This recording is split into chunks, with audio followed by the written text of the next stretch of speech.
Withhold not your truth or kindness, Lord. Withhold not your truth or kindness, Lord. Welcome to The Notice, where together we notice the mercy of God. I'm Susan Hoekstra, your host.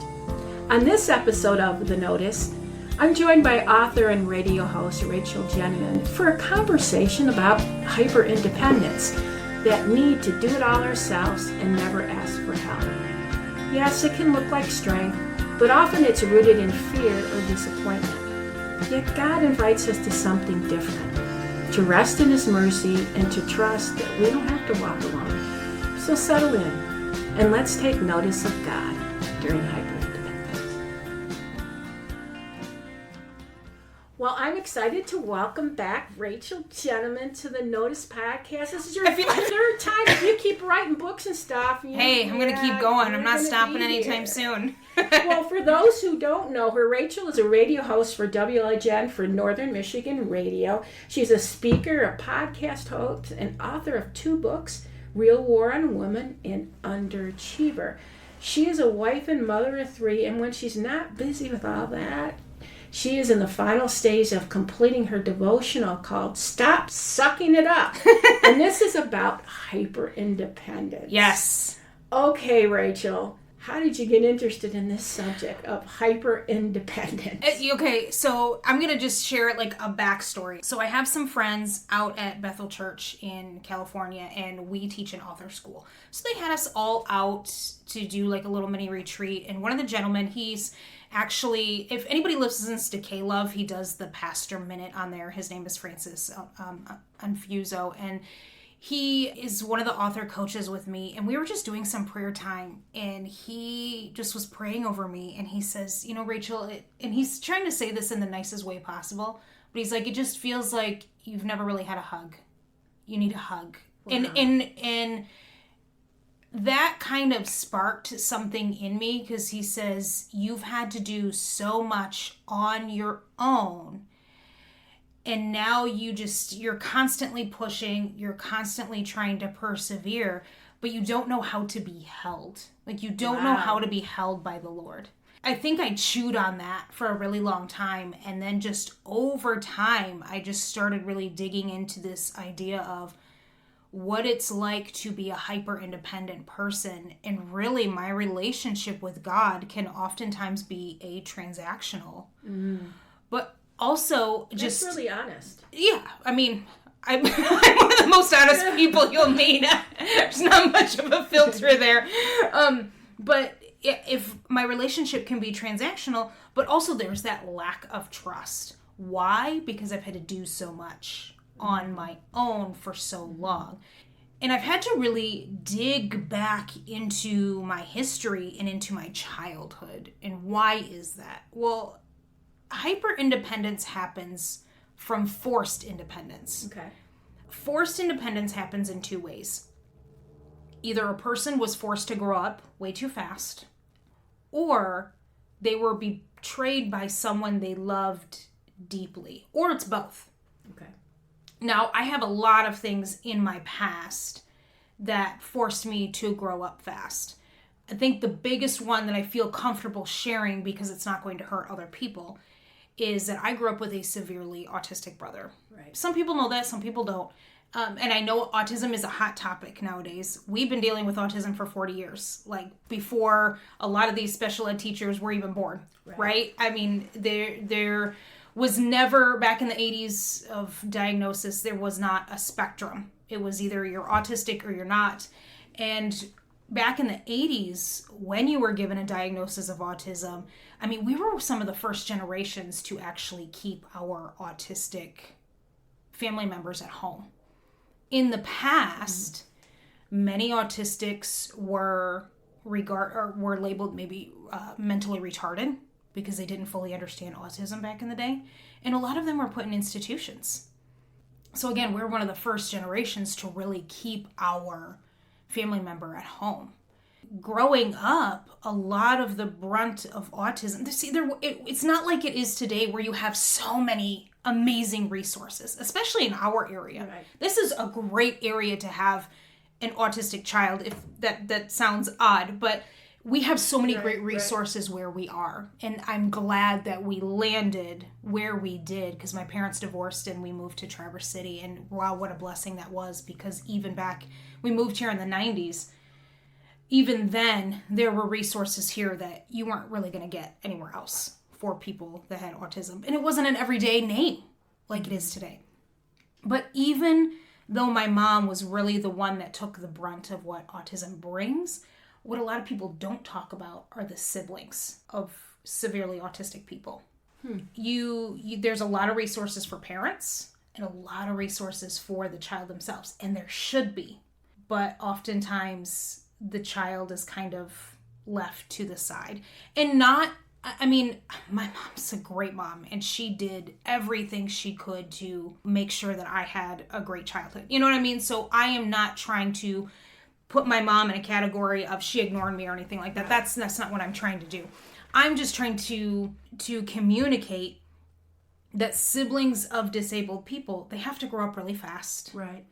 And they take care of things. They have to you have to take care of just a lot of things on your own, because a lot was wrapped around my brother. And I hold no resentment towards him whatsoever. But I had to grow up really fast, and that meant doing a lot of things on my own. And it also meant growing up as an adult, I floundered a lot because there wasn't really a whole lot of coaching. Right. Or where do I go from here? What do I do? So that's kind of a little bit of my story. And for a long time, I struggled with sharing that part of my story, because as a hyper-independent, you don't want people's sympathy. You don't want to sound like a whiner. Why is that? Because it's never been about you. It's always been about other people. Okay. You grow, if you're like me and you grow up way too fast, it's always about taking care and helping other people.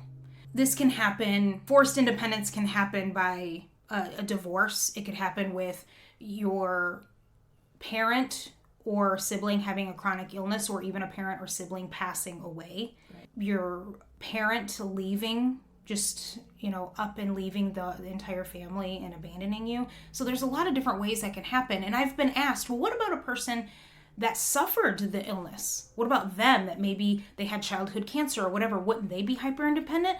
And actually, it's different. If you were the one that suffered from that, a lot of attention was brought on you. You received attention whether you liked it or not, but most likely your sibling had to focus on helping take care of you. Right. So they're the one that's going to be more hyper-independent. And when your forced independence turns into hyper-independence, you don't want to share your story. You don't want to be vulnerable because you don't want to look like a whiner. You don't mind attention, as long as the attention, you're not the focus of the attention. Okay. You see what I'm saying? Mm-hmm. So I can get up in front of an audience. I can talk to a radio audience. That doesn't bother me, but it's not about me. It's about the word that I'm bringing. Right. But if the attention is about me, that's when it's incredibly uncomfortable, because I can look at everybody else and their problems, and I can say my problems do not compare to theirs, so I just need to shut my mouth. Would you say that it's just because of those kinds of situations, or are there other times when is it being in control? Well, that's part of it. Yeah, when you are a hyper-independent, you have controlled everything yourself your whole life.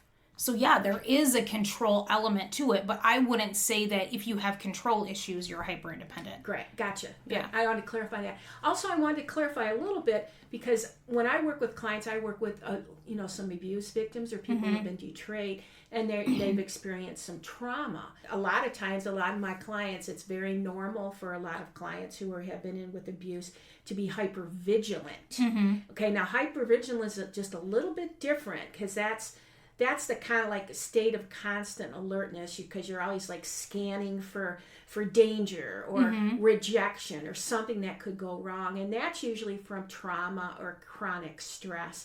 It's like the nervous system playing on high alert. So I don't think this is quite the same thing. Right. But I think they maybe talk to each other a Yes. little bit. Yeah. They're like sitting in the same boat almost. Right. I mean, somebody who's hypervigilant, they can't relax. They're always overthinking people's words or actions or trying to read between the lines.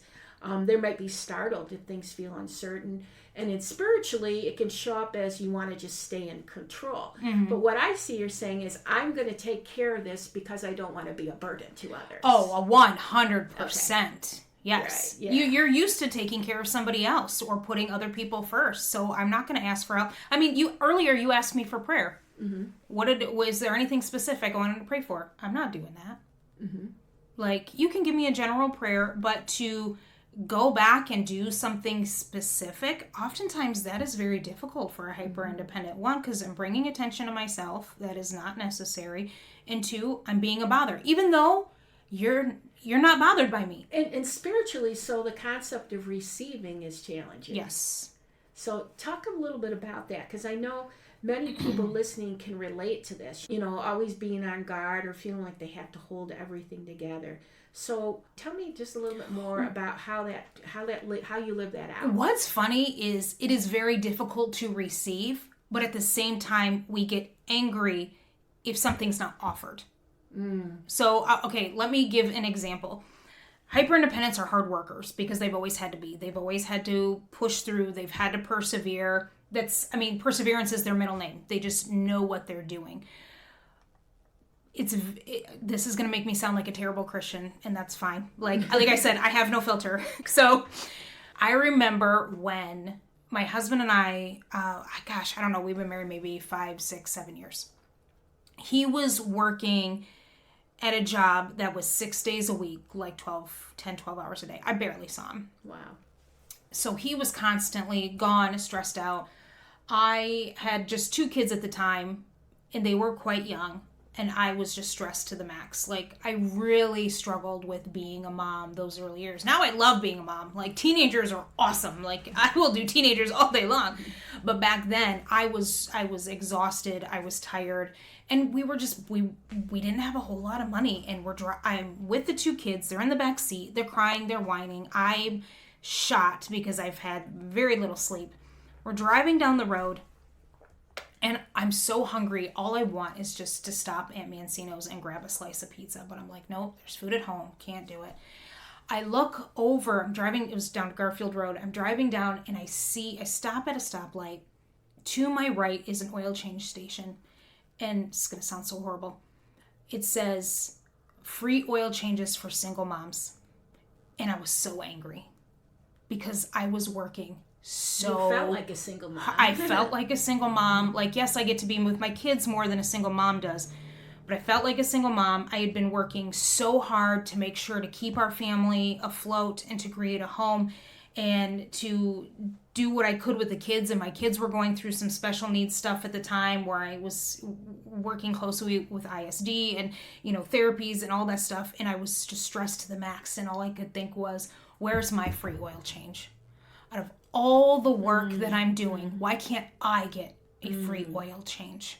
But yet, if someone came to me and offered me a free oil change, would I accept it? Wow. Probably not.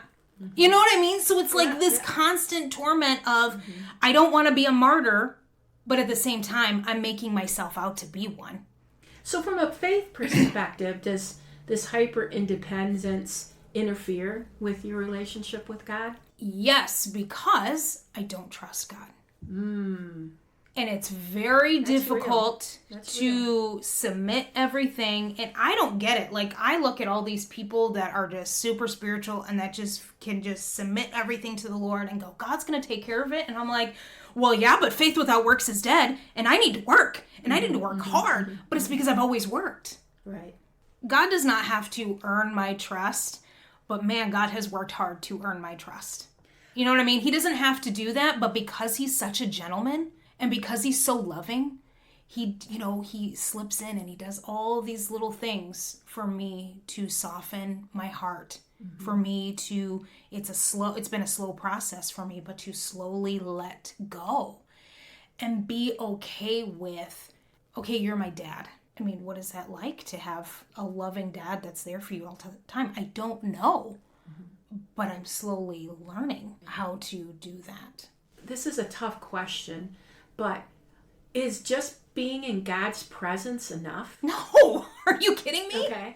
No For way. hyper-independent? No. Okay, just resting in His presence? No, that's not enough. Yeah. Like and I think it depends though. So this is going to be a whole nother topic. I think it depends on how you hear God's voice. Okay. A friend of mine, Havila, wrote a book called Created to Hear God, and she talks about the 5 different ways scripturally we hear from the Lord. There's visions and dreams.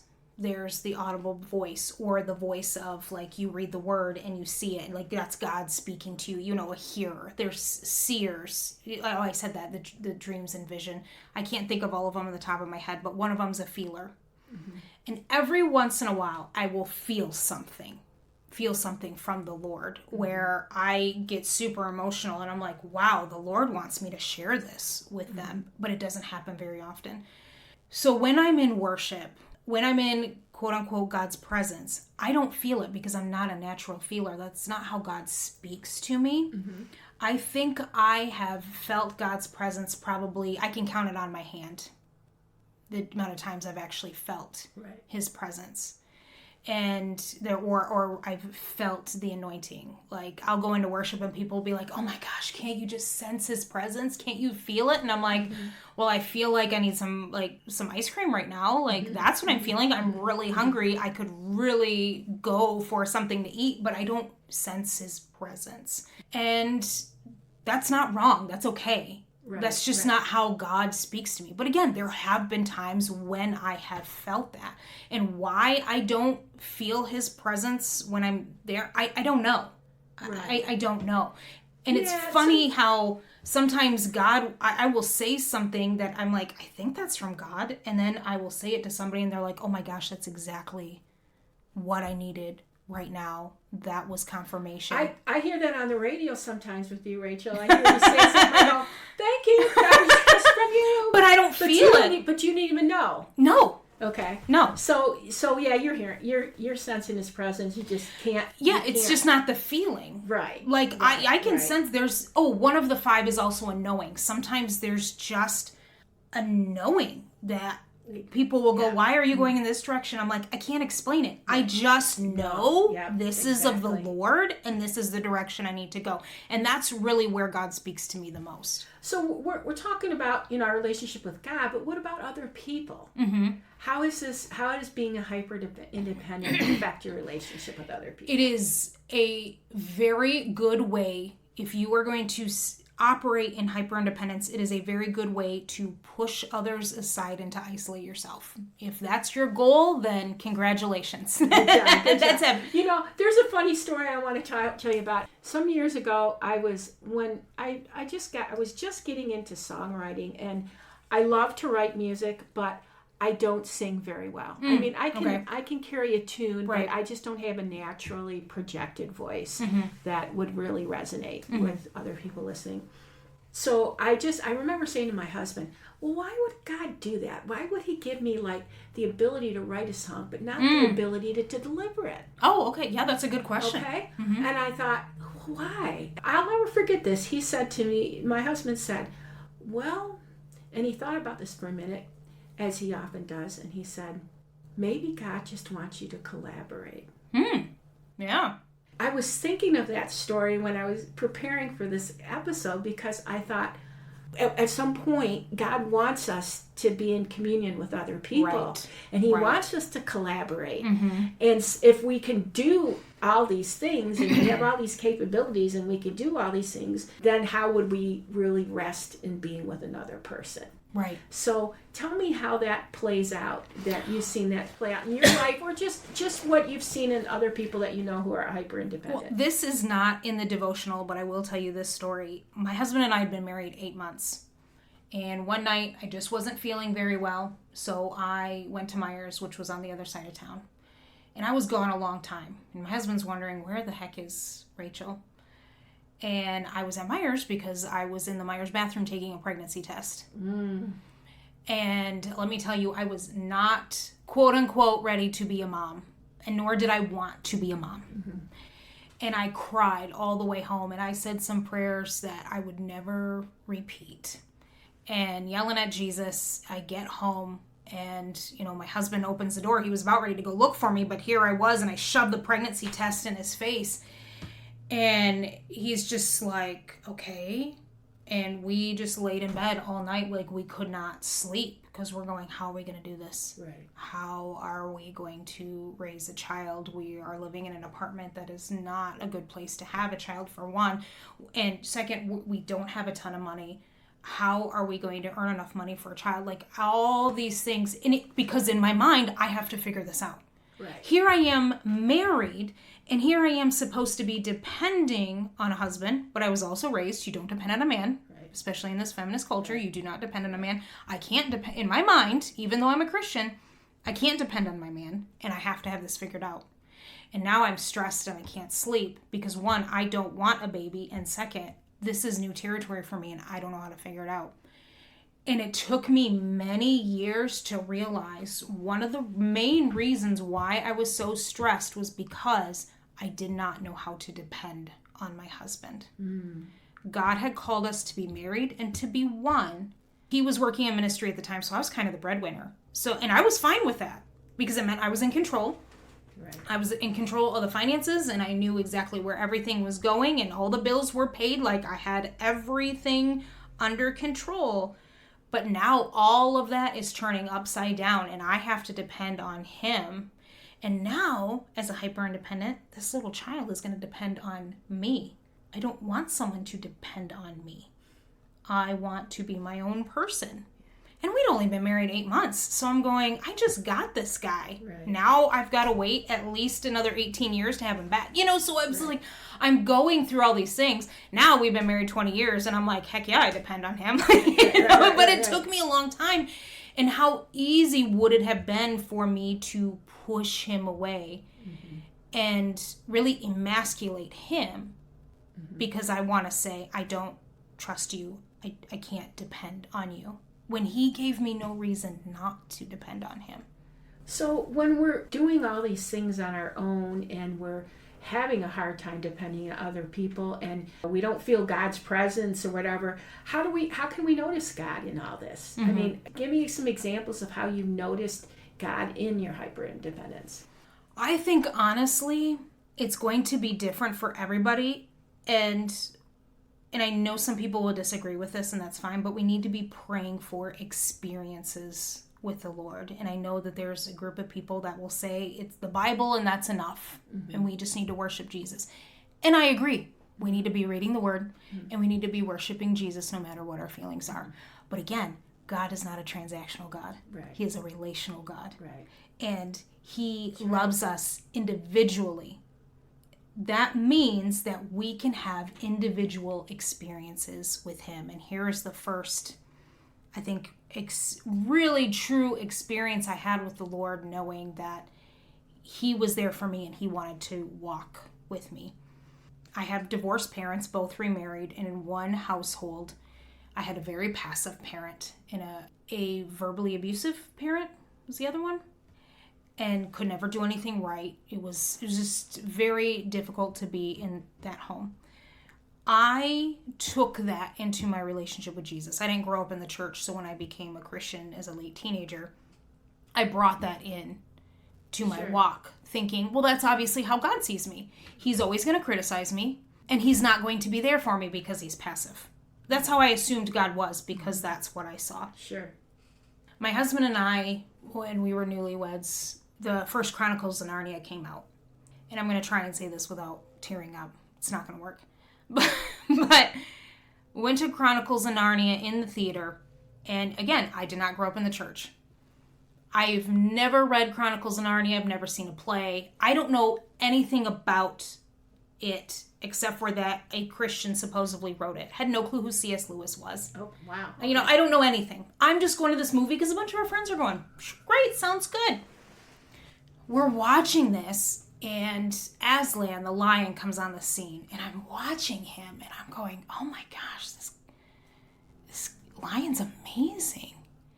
And it's almost as if I'm falling in love with this lion on the screen. And right there in the theater, I heard the Holy Spirit say, that's who I am. I am not the awful, mean God you think I am. That is who I am. Wow. And then the next scene, he's crucified. And I went, oh my gosh! Or he wasn't crucified, but he was sacrificed. Right, the lion is sacrificed and comes back to life. And I'm like, oh my gosh, he represents Jesus. Like, that was the Holy Spirit speaking to me, right. Wow. And at that moment, I think that was the beginning of my journey of realizing that God is not out to constantly criticize me. And he's not constantly judging how hard I work. I'm so glad so glad to hear that. He's not constantly judging how hard. No, that was 20 years ago. So I still have to walk through it on a daily basis. But wow, God actually cares about me and the things that happen to me daily, and he's not passive, and he's not waiting for me to mess up, because that's what I was thinking. And I love how he uniquely shares something with you through that movie that was going to resonate with Rachel. Yes. I had the same experience too, but but there's something about, because you had a theater background, you love the movies, that whole thing. It's like he spoke to you in a way that that you would relate to. Right. And I think that's partly why I do this podcast, because I'm trying to encourage everybody. God notices us. How does he notice us? He notices us in a movie. He notices us by this gentleman from Bethel who noticed something about you and said, hey, there's an abundant life waiting for you, Rachel. Right. There's something different waiting for you. And I think that, we have to become aware. So it's good for us to become aware of these things and say, okay, yes, I'm hyper independent, but not in a way that is going to put us there forever, but as a way of understanding ourselves and how we relate and things like that. So think of mercy, though. How does that affect somebody who's hyper independent? Does mercy, is that a hard concept? It can be, because like I shared earlier, because you've worked so hard, you can easily get annoyed with other people that need grace and mercy. And it's all about asking God, I just need you to soften my heart, but I also need to start seeing people through your eyes. Because in your mind, you're going, I have worked hard for everything that I have had. Suck it up, Buttercup, and do it. I've had to suck it up. It's your turn. Yeah, but then now you write this devotional called Stop Sucking It Up. Because that's what we've always done. So suck it up. Tell me a little bit more about the devotional. Why did you choose to write a devotional instead of just a regular You know what? book? I'll be honest, I don't know. Okay. I was in the process of actually writing a book, and I had the outline and everything, but I think that's how God speaks. There was just a knowing. I just knew that was the direction. His presence more than you realize. I'm sensing, yes. It's again, I don't feel it. But I know that he's there, and I know that he's showing me, and he's speaking to me, and he's working. But I just knew that was kind of the direction that I had to go. And so I divided up into 6 weeks. The first week we talk about what hyper independence is. It's a hardened heart, for one. It's also idolatry. Independence is great. We have a whole day in America celebrating independence. Right. Independence is awesome. Until it becomes an idol in your life. And when you're hyper independent, your independence becomes idolatry. Wow. So we talk about what independence is. Also talk about what it creates in your life. It creates fear. It creates overthinking. You talked about overthinking earlier. Hyper-independents are definitely overthinkers. And then the next week we talk about how it manifests in your life. And then we move on to what is God's character towards you? Because a lot of hyper-independents have a distorted fear of how God sees them. So how does God see you? One, he validates your feelings. A lot of hyper-independents, their feelings haven't been validated because they've had to take care of other people. Their focus has had to be on others. So their feelings don't matter in their mind. Right. But God validates their feelings. Right. And then at the end, we wrap it up with, now what does healthy independence look like? And how do we listen for God's voice and rely on Him to be a healthy, independent person? I think I'm going to need to get this book. I need to devote some time to it. No pun intended.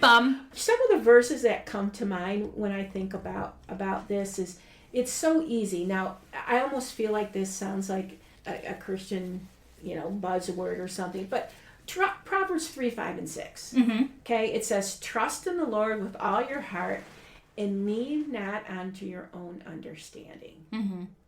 I mean, is this the kind of verses that we should be grasping onto as hyper-independents? That is one of the verses in there. Every chapter every day opens up with one takeaway statement, but also a verse to go along with that devotion, and that is one of the verses. I wonder, is Isaiah 41:13 in there? I love this verse. For I am the Lord your God, who takes hold of your right hand and says to you, do not fear, I will help you. I don't know. It sounds familiar, but honestly, I don't know. Yeah. But that's a good one, right? It is a good one. I love that verse. What is it? Isaiah 40. What is it? 41:13. 41:13. I'm going to write it down. Do not fear, I will help you, because it's almost like a survival, a sense of surviving. Mm-hmm. To just go, okay, I'm just going to take care of it. I'll do it. I'll take care of it. Right. I'm not going to ask anybody for help and right. things like that. I know for me, living on a 14-acre property, I have had to learn how to receive the help of mm-hmm. other people. I can't manage this property by mm-hmm. myself. And the thing too is, when you push other people away from helping you, you are robbing them from blessing. Exactly. Because that is a blessing for them, and they're also getting blessings in heaven for that, and you rob them of that. Now we have a gentleman who loves our ministry and what we're doing, and he's willing to come over and help us with a lot of projects. And he helped us. He built the tree house that we now have. He redid the small barn and stained it and everything. He helped with the garage. I mean, he's been helping around here. He kind of lights up like a Christmas tree mm-hmm. when he gets a project done. Yeah. And it's like, I would be keeping him from that joy. Plus, it's joyful for me to see all these things being done, because it's really for the ministry. God gave us this property, so mm-hmm. we're here to give it away. So I have to ask myself, I have to claim that verse all the time. Do not fear, I will help you. Mm-hmm. God will help you, and I will provide it. And that's when the healing begins, isn't it? Yeah, it does. I guess I was just thinking about, because here's the hyper-independent person coming out saying, I need to allow people to help me for them. Not for me, but for them. Oh, you know what I mean? Like, that's, I see. My I mind see is, where like, you're going. and I didn't ever even thought about it till just now, because I'm sitting here going, my mother-in-law, every time I go over to her house, can I get you something? Can I get you a cup of tea? And of course, I'm like, no, I'm good. And then a while later, I had to realize, no, she really wants to serve me. And even if it's something just as simple as getting me a cup of tea, I just need to say yes, because she's finding joy in that. That's true, but I get your point about you're doing it because you're serving her in a way. Yeah. But at the same point, what does it look like to receive? Sometimes you just have to bite your pride and eat some humble pie and just say, okay, I'm going to let you serve me. So years ago, we had my one daughter. She was about 2 years old. Then I had a miscarriage. And I was miscarrying. I was working for a church at the time, and I miscarried at church. Anyone who's ever miscarried knows it is just it's a messy ordeal. Not to sound gross and trying to be tactful, but it is an ordeal. We only had one car at the time, so my husband finally gets off work. This is when he was working that 6-day-a-week job, and we never knew what time he was going to get out of work. He came and picked me up, and we're driving home. Well, when I was at the church, there were only 2 people there with me, and one of them was the youth pastor. So on the way home, my husband's got a cell, and he gets a call from the youth pastor, and he says, hey, we're bringing you dinner tonight. And I was like, no, we're okay. Even though I secretly wanted that. I wasn't going to be able to cook dinner for my family, and my husband's going to be busy taking care of me and our 2-year-old. Like, he can't make anything. And I so badly wanted to turn it down. But this family said, this is what we're doing. Like, they almost had to force themselves. Right. I mean, now my husband's all like, heck yeah, we'll take dinner, but I was like, no, I can't accept help because I need to do it myself. And it honestly, in that moment, because hyperindependence is a pride issue, I had to swallow my pride and just receive that gift that they were giving us of, I understand that you are not well right now and you just need the help, and allow us to help you. So healing sounds like it begins when we start letting others and the Lord help us carry. And I want to say what we never were meant to hold by ourselves. Going full circle with that story with this guy explained to you, you don't know what it's like to be held. And so when people are doing things for you, somebody's giving you something, that's God's way of holding you. And so and it's uncomfortable because it's foreign. Because you hadn't experienced that. And but it's Ashland. What's that? Ashland. What's that mean? Ashland, the lion. He's Aslan. Okay. Aslan. Yeah, but it's him. And he's there for you. Yeah. He's there for you. And that, I really appreciate you coming on here and talking about this tough subject. I think there's a lot more people out there who are experiencing this than we realize. Yeah. And I think that becoming aware of it is obviously the first step.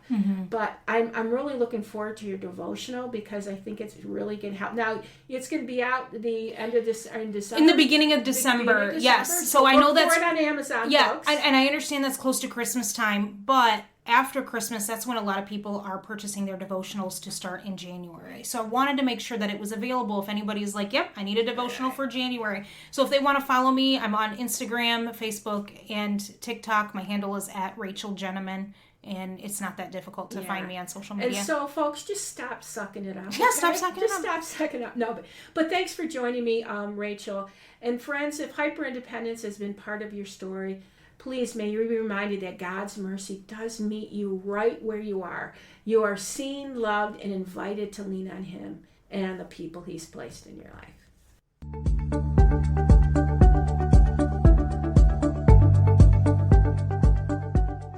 After talking about hyperindependence with Rachael, the underlying word I couldn't get out of my mind was hindrance.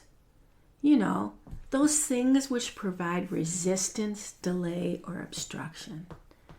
Friends, I have to ask, what is keeping us from receiving from God? Are we resisting Him, getting impatient, or making other things a priority? On some level, I think we all realize He's not withholding from us. Reality shows our hearts are full of doubt, fear, or even an overwhelming feeling we don't deserve His goodness. This is where embracing mercy changes our lives.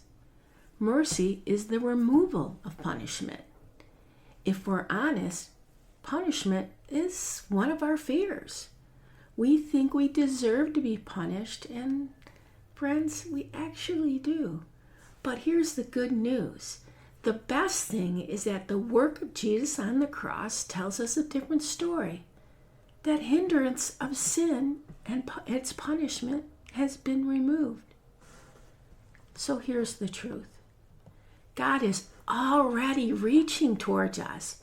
He does that through characters in a movie, through creation, through a hug from a friend. I encourage you, take a moment to pause and say, Lord, I'm open. Help me receive what you're giving. You might be surprised just how much He notices you. Until next time, take note.